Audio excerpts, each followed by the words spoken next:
Hello, and welcome back to Enjoy Your Time Off, and other things I wish people would stop saying to me. A layoff survival guide for high-performing women. To give you a very quick intro, my name is Skyler Holobach, and I spent well over a decade building the systems that made companies work. I thought, if I made myself indispensable, I would be insulated from layoffs. And now here I am making this layoff content.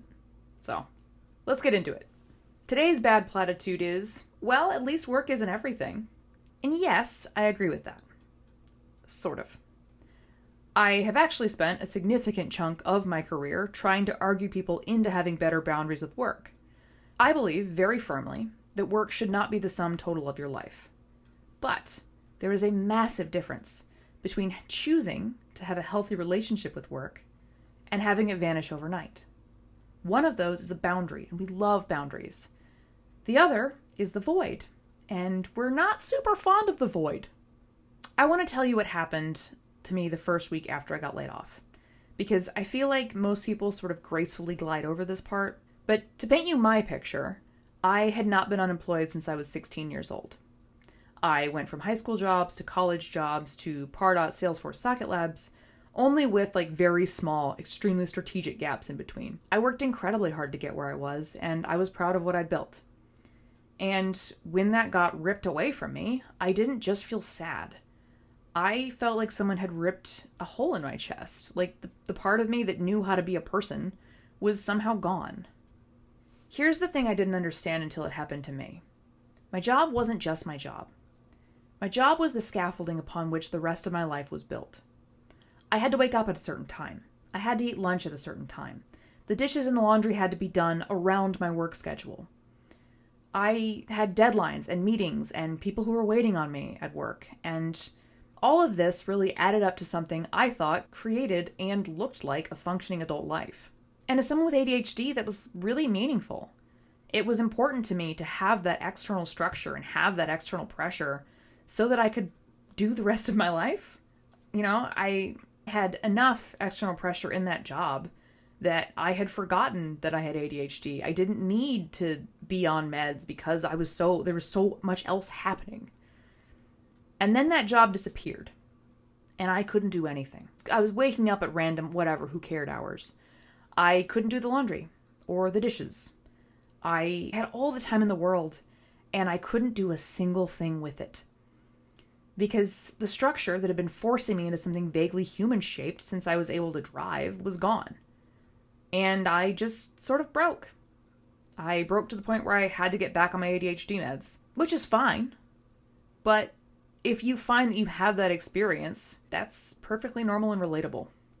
And I'm well aware, please be chill in my comments, I'm well aware that not everyone has ADHD. But I think the underlying experience is a lot more universal than people realize. Even neurotypical brains lean on the structure of work more than they realize.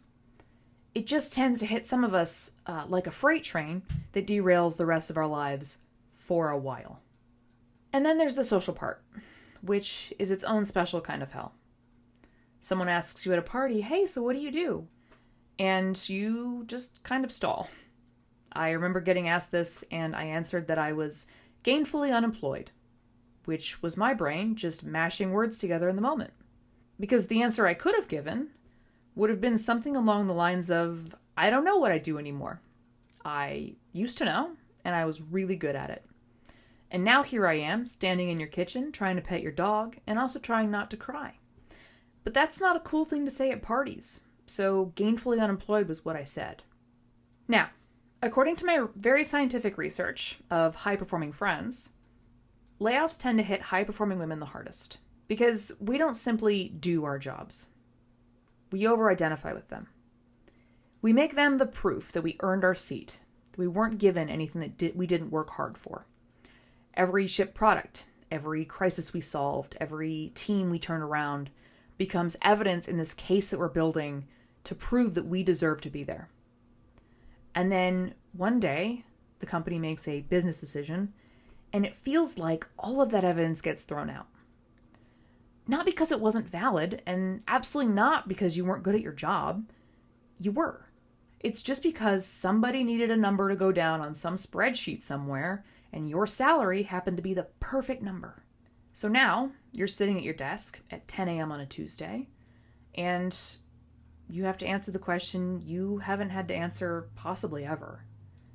If you're not the person who fixes everything, who are you? Here's what I want you to take from this episode. You do not, I need my high performers to hear this, you do not have to solve that identity crisis today. Or tomorrow even. I know I can feel the high performers wanting a plan and a narrative and a solution. You're going to do it today. I see you.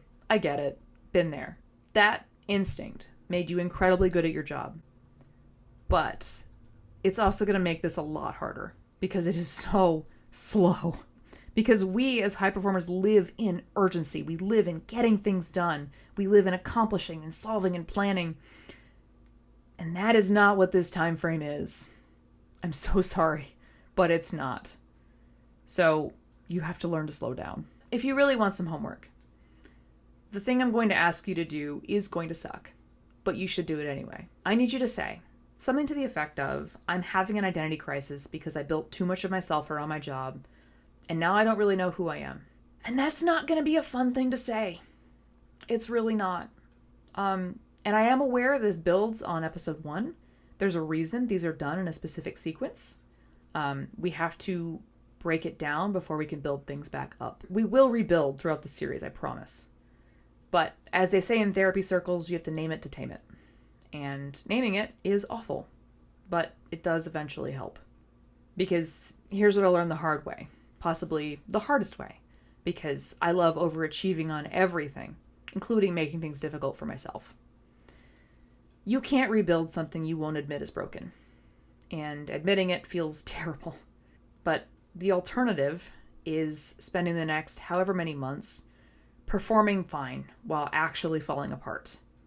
And I wouldn't wish that on any of my high performers. If I can save one person from doing that, I will consider this whole series a massive success. Next time, we're going to talk about what happens when the people around you decide you don't really need help. When you'll be fine, I'm not worried about you, becomes permission for everyone else to stop showing up. And why the people who are most competent are often the most alone during a crisis. I'll see you there. Thank you for watching.